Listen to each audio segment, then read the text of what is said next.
Polisi dibuat kebingungan saat menemukan jasad-jasad misterius.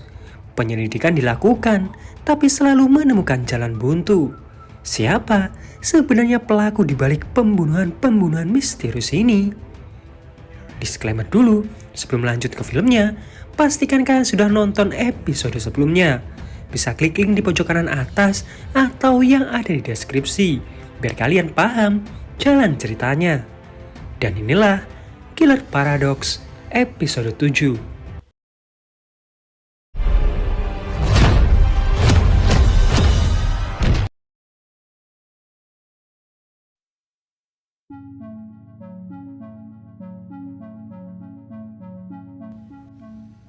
Ternyata suara pistol tersebut berasal dari pistol yang dipegang oleh Son. Meskipun tanpa peluru, tapi jika ditembakkan dengan jarak dekat, pistol tersebut bisa tetap melukai. Son mulai dikeroyok. Dia lalu merebut pisau di sebelahnya. Satu persatu para gangster itu dia bunuh. Beberapa saat kemudian, polisi datang. Tapi yang mereka temukan hanya jasad para gangster-gangster ini. Esok harinya, Detektif Chang pergi ke Busan. Di sini, Yong Jae bertanya, kenapa Detektif Chang ini menjadi seorang polisi? Apakah karena mengikuti jejak sang ayah yang merupakan seorang polisi? Detektif Chang bilang bukan. Justru saat dia masih kecil, ayahnya sering memarahinya tanpa alasan yang jelas. Tapi ada satu alasan kuat mengapa Detektif Chang menjadi seorang polisi. Cuma dia enggan untuk menceritakannya. Kembali ke masa sekarang, saat sampai di Busan, dia mencoba memeriksa rekaman CCTV dan menemukan bukti saat Lee Tang baru saja keluar dari gedung tersebut. Kepolisian juga jadi tahu bahwa orang-orang yang tewas di dalam gedung tersebut adalah orang-orang sewaan dari Gazo Construction. Tiba-tiba, salah seorang polisi melaporkan bahwa dia menemukan keberadaan Son yang tertangkap di CCTV. Dua orang detektif dikirim untuk menyelidiki wilayah tersebut. Tidak jauh dari sana, ternyata Son memperhatikan mereka. Son juga melihat bahwa dia masih diburu para gangster ini. Singkatnya, dua orang detektif tersebut berhasil menemukan hotel tempat Son menginap. Cuma, Son tidak ada di sana. Di tempat berbeda, Robin bilang ke Lee bahwa dia punya sebuah rencana. Tapi Robin tidak menjelaskan detailnya ke Lee dan meminta Lee untuk mempercayainya. Robin yakin setelah ini Son pasti akan tertangkap. Nah, setelah semua masalahnya beres, mereka akan pergi jauh ke selatan. Mereka berdua lalu membuat nomor baru dengan identitas orang lain. Di sini, Lee sempat mampir ke rumah orang tuanya. Dia terdiam saat melihat poster orang hilang, di mana kedua orang tuanya ternyata masih memperdulikannya. Lee lalu mengikuti ibunya yang pergi ke gereja. Orang-orang mulai membicarakan ibunya Lee, di mana hampir setiap hari, pagi-pagi buta, ibunya Lee mendoakan putranya agar cepat pulang. Dan hal itu didengar langsung oleh Lee. Sementara itu, manajer Gazo Construction yang baru saja turun dari mobilnya merasa sedang diawasi. Seseorang dari kejauhan menghubunginya. Ternyata orang tersebut adalah Son. Son langsung menghajarnya. Son di sini bertanya keberadaan Yong, bos Gazo Construction. Di tempat berbeda, Detektif Chang dengan rekan-rekannya masih menyelidiki di mana keberadaan Son. Son di sini sangat pintar. Dia menghindari area-area yang terdapat CCTV-nya. Detektif Chang berpikir pasti ada alasan kuat kenapa Son tetap berada di area tersebut. Dia lalu menanyakan keberadaan bos Gazo Construction. Sementara itu, si bos Gazo Construction sudah ditangkap oleh Son. Son meminta wanita simpanan si bos untuk menelpon penjaga di bawah agar tidak naik ke atas, karena si bos ingin menenangkan dirinya. Si wanita lalu diberikan obat tidur.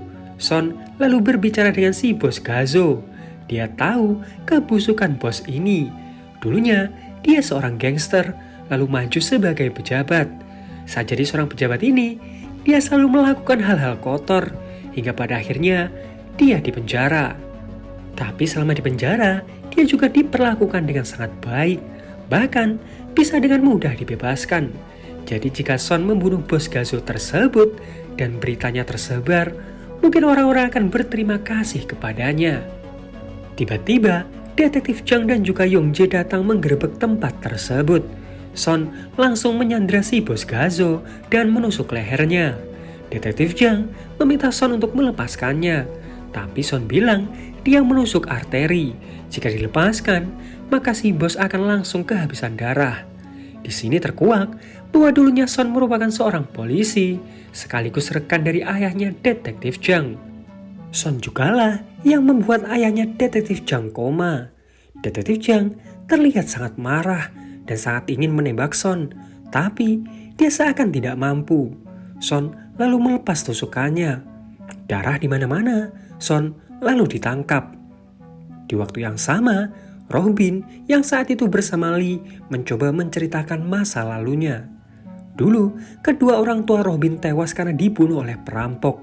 Karena kurangnya bukti, polisi tidak bisa menemukan siapa pembunuhnya. Dari situ Robin sadar bahwa dia butuh kekuatan untuk menegakkan keadilan. Tapi Robin juga sadar bahwa dengan kondisi fisiknya saat ini, dia tidak punya kekuatan. Jadi Robin meminjam kekuatan orang lain untuk menegakkan keadilan. Sementara itu, Son meminta polisi di sana untuk melonggarkan borgolnya. Dia juga menunjukkan tangannya yang mulai membusuk. Son bilang bahwa dia mengidap diabetes dan tekanan darah tinggi. Hal itu membuat para polisi di sana iba dan mulai melonggarkan borgolnya. Tapi Son menggigit salah satu telinga polisi dan mencoba melawan. Mobil yang ditumpanginya pun terbalik, tapi Son masih selamat dan mencoba untuk keluar. Esok harinya, kepala kejaksaan menemui ketua polisi. Kepala kejaksaan bilang jika ketua polisi ingin dipromosikan, maka dia harus menyelesaikan kasus ini sampai ke akar-akarnya. Jadi Lee juga harus ditangkap. Di sisi lain, Lee melihat berita tentang tewasnya dua orang polisi saat kaburnya Son. Son saat ini jadi buronan paling dicari. Polisi juga memburu Lee dan juga Robin yang diduga berkomplotan dengan Son. Mereka berdua langsung kabur. Lee sangat kesal karena akhirnya dia jadi seorang buronan. Robin punya sebuah rencana. Mereka akan pergi ke luar negeri menggunakan kapal. Sementara itu, Detektif Zhang membatalkan keputusannya untuk mencabut alat bantu yang digunakan ayahnya. Dia masih percaya bahwa ayahnya akan sadar suatu hari nanti. Di tempat berbeda, polisi mendapatkan sinyal dari HP-nya Son. Tapi ternyata itu semua hanyalah pengelabuan. Pada saat ini, Son mencoba menghubungi Robin. Dia tahu rencananya Robin yang ingin kabur ke luar negeri. Jadi Son meminta Robin untuk pergi ke sebuah pabrik karena Son masih memiliki buku yang dipinjam dari Robin. Robin tidak memberitahukan hal itu ke Lee bahwa yang menelponnya adalah Son. Robin meminta Lee untuk pergi ke pelabuhan sendirian karena jika mereka berdua akan mudah untuk dicurigai. Robin juga bilang dia akan naik bus sebentar dan berputar-putar untuk menghilangkan jejak. Tapi Lee tidak semudah itu percaya. Saat Robin pergi ke toilet, Lee langsung mengunduh aplikasi pelacak di HP-nya Robin. Mereka berdua pun akhirnya berpisah. Lee masuk ke mobil travel, sementara Robin menaiki bis. Saat sampai di pelabuhan, Lee baru sadar bahwa di dalam tasnya ada surat dari Robin. Sementara Robin saat ini menemui Detektif Zhang. Detektif Zhang di sini terlihat kesal karena Robin lah semua ini bisa terjadi. Robin lah yang merekrut Son dan juga Lee dan punya ide gila untuk menjadi seorang pahlawan. Karena Robin juga lah ada puluhan nyawa yang melayang. Di waktu yang sama, Son pergi ke rumah sakit. Ibunya Detektif Zhang diberi obat tidur. Son terduduk diam sambil melihat ke arah ayahnya Detektif Zhang. Kembali ke Detektif Zhang, dia tidak ingin dipermainkan lagi oleh Robin. Jadi jika Robin ingin menangkap Son, maka Robin diminta untuk menangkapnya sendiri. Tiba-tiba, Detektif Zhang mendapatkan sebuah telepon. Ekspresinya berubah. Detektif Zhang langsung pergi.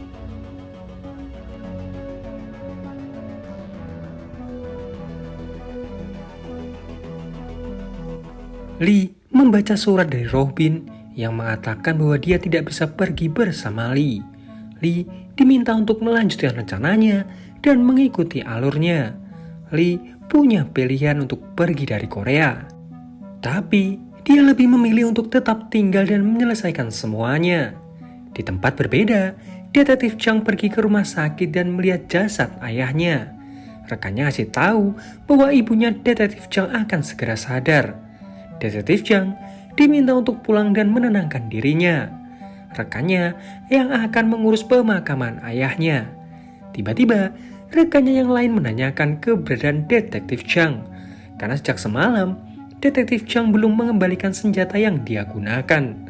Detektif Chang yang saat itu akan pergi dihentikan oleh ketua polisi. Robin yang ada di kursi belakang saat itu diminta untuk bersembunyi. Dari kejauhan, dua rekannya mencoba untuk mengejar Chang. Chang buru-buru pamit pergi. Di mobil, Robin bilang dia akan membantu menangkap Son. Tapi, Detektif Chang harus berjanji untuk melepaskan Lee. Di waktu yang sama, Lee mencuri sebuah motor dan berusaha pergi dari sana. Tapi sialnya, motor tersebut kehabisan bensin. Dia berusaha berlari dan terus mengingat Robin. Kembali ke Robin, dia berusaha menjelaskan ke Detektif Chang bahwa Lee sangat berbeda dengan Son. Bahwa orang-orang yang dibunuh oleh Lee memang pantas untuk mati. Robin juga menunjukkan video pemerkosaan yang dilakukan Jak Saji. Kasus siswi yang menghilang tersebut ulahnya Jak Saji. Detektif Chang lalu menepikan mobilnya. Dia menghajar Robin dan bilang bahwa Robin bukanlah Tuhan yang berhak menentukan hidup dan mati seseorang. Robin bilang dia punya rencana untuk menangkap Son. Jika Son tidak dihentikan, dia akan melakukan kejahatan-kejahatan lain yang lebih brutal. Setelah Son ditangkap, dia berjanji akan siap menerima semua hukumannya. Di waktu yang sama, Lee mencoba untuk mengikuti GPS yang terpasang di HP-nya Robin. Robin saat itu pergi ke sebuah pabrik yang terbengkalai. Dia sendirian dan ketakutan. Tapi dia berusaha untuk tetap menemui Son. Di sini, Son bilang dia bisa saja membunuh Robin dan langsung mengejar Lee sebelum Lee berangkat ke luar negeri. Di sini, Son juga sadar bahwa Robin tidak datang sendiri. Dia meminta Detektif Chang untuk keluar. Sementara di luar, Lee baru saja sampai. Lee Tang datang dengan tatapan kosongnya. Son yang melihatnya malah kegirangan. Listrik tiba-tiba padam dan Son langsung mengeluarkan senjatanya. Adu tembak terjadi. Listrik padam kembali. Lee tiba-tiba menghilang. Dari belakang, Lee menusuk Son. Son mencoba melawan dan berusaha menembak Lee. Robin berusaha membantu. Dari kejauhan, Detektif Chang berusaha membidik Son. Tapi Son malah menembakkan pistolnya dan mengenai Robin. Sambil terduduk, Son bilang bahwa Chang sebenarnya tahu tentang kebusukan ibunya sendiri. Saat sang ayah koma, si ibu malah berselingkuh. Son ngasih tahu bahwa selingkuhan ibunya Detektif Chang adalah ketua polisi sebelumnya. Jika Detektif Chang membunuhnya sekarang, maka dia tidak akan tahu alasan sebenarnya di balik komanya sang ayah. Dulu, saat Son masih seorang junior di kepolisian, dia sangat mengagumi ayahnya Detektif Chang. Meskipun ayahnya Detektif Chang terus-terusan meremehkannya, tapi Son masih tetap mengaguminya. Son bahkan berlatih beberapa seni bela diri. Suatu hari, seorang penjaga kantin ingin pulang ke kampung halamannya di Cina. Son yang saat itu tahu mengumpulkan beberapa uang untuk diberikan ke si penjaga kantin. Dia semakin kagum ketika Detektif Chang yang memberikan bingkisan yang sangat besar. Tapi ternyata ketika diberikan ke si penjaga kantin bilang itu adalah titipan yang akan diberikan ke orang Cina. Beberapa hari kemudian, Son melihat berita tentang orang Cina yang menyelundupkan beberapa narkotika. Dan barang bukti tersebut adalah bingkisan yang diberikan ayahnya Chang ke penjaga kantin. Dari situ Son tahu bahwa selama 5 tahun, ayahnya Detektif Chang mencuri narkoba sitaan dan menjualnya ke Cina. Nah, untuk menutupi semuanya, dia mengkambing hitamkan penjaga kantin. Son yang saat itu iba meminta ayahnya Detektif Chang untuk melepaskan penjaga kantin. Ayahnya Detektif Chang malah mengajar Son dan memintanya untuk tidak ikut campur. Ayahnya Detektif Chang sudah memungutnya dari ayahnya yang seorang pembunuh. Harusnya Son berterima kasih kepadanya, bukan malah melawannya. Son di sini menanyakan kenapa ayahnya Detektif Chang melakukan hal tersebut. Karena terus-terusan disebut putra seorang pembunuh, Son merasa sangat kesal dan akhirnya memukul kepala ayah Detektif Chang berkali-kali sampai dia koma. Kembali ke masa sekarang, Son malah mempertanyakan kenapa Detektif Chang marah kepadanya. Seharusnya Detektif Chang berterima kasih karena Son sudah menyingkirkan polisi korup di kepolisian. Son juga menertawakan tentang perselingkuhan ibunya Detektif Chang. Lee mendekati Detektif Chang. Dia bilang dia akan membunuh Son. Dia tahu Detektif Chang belum pernah membunuh, jadi pasti ada ketakutan di dalam hatinya. Listrik tiba-tiba padam. Son berusaha menyerang Lee. Detektif Chang bergerak cepat dan langsung menembak Son. Son akhirnya tewas. Detektif Chang lalu pergi. Upacara pemakaman ayahnya Detektif Chang dilakukan. Detektif Chang melirik ke arah mantan kepala polisi yang dulu. Di waktu yang sama, Yong Jae akhirnya tersadar. Beberapa hari kemudian, Detektif Chang menemui ketua tim satuan khusus. Di sini, ketua tim satuan khusus menanyakan tentang banding atas tindakan disiplinernya. Ketua tim merasa ada yang janggal dengan laporan yang dituliskan Detektif Chang, karena ada beberapa perbedaan dengan bukti yang sudah mereka kumpulkan. Detektif Chang selalu yakin bahwa Lee terlibat di pembunuhan ini. Ternyata, setelah dilakukan penyelidikan, Robin lah yang melakukan pembunuhan tersebut. Ditemukan banyak sekali data-data dari korban sebelumnya. Di rumahnya juga ada ruangan untuk menyimpan alat-alat bukti yang digunakan Robin untuk membunuh. Hanya bukti-bukti itulah yang berhasil mereka kumpulkan. Karena selama ini, pelaku pembunuhannya tidak pernah meninggalkan jejak sekalipun di TKP. Hanya ada sekali ketika pelaku meninggalkan bekas gigitan. Tapi sialnya, di hari itu sedang turun hujan. Jadi, DNA-nya sudah menghilang. Nah, ketika dilakukan otopsi di pabrik yang terbakar, susunan gigi milik Robin sama dengan buah yang ditinggalkan pelaku. Jadi sudah jelas pelaku pembunuhan selama ini adalah Robin. Nah, plot twistnya, Robin tahu bahwa pihak kepolisian menemukan bukti tersebut. Jadi dia pergi ke dokter gigi kenalannya untuk mengganti susunan giginya. Detektif Chang masih bingung kenapa Robin malah mengorbankan dirinya. Ketua tim satuan khusus juga menunjukkan bukti yang dia dapatkan. Memang di saat kejadian pembunuhan Jak Saji, Lee Tang tertangkap kamera di depan diskotik. Dia juga tertangkap kamera di Busan. Tapi sejauh ini tidak ada hal yang mencurigakan dari Lee Tang. Scene lalu kembali di saat Detektif Chang selesai menembak Son. Di saat itu, Lee meminta Detektif Chang untuk membunuhnya. Dia akan menanggung semua konsekuensi atas perbuatan yang telah dia lakukan. Dia sangat menyesal dan meminta Detektif Chang untuk segera menembaknya. Mendengar ketulusan dari Lee, Detektif Chang pun melepaskannya. Kabel yang mengelupas memercikan api yang membuat kebakaran terjadi di pabrik tersebut. Lee saat itu ingin membawa jasadnya Robin, tapi api terlanjur menyebar. Jadi Lee keluar sendirian. Lee memutuskan kabur ke luar negeri. Setelah 3 tahun, Lee akhirnya tertangkap. Paspornya disita. Polisi di sana jadi tahu identitas dari Lee. Cuma mereka sedikit agak bingung. Untuk apa Lee memalsukan identitasnya? Padahal dia tidak punya catatan kriminal di Korea.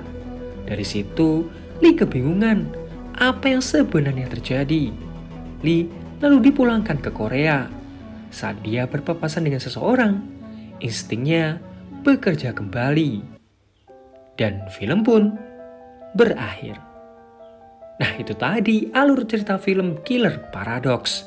Seperti biasa, like kalau kalian suka, dislike kalau enggak, subscribe kalau belum. Sampai jumpa di video yang lain. Daejum.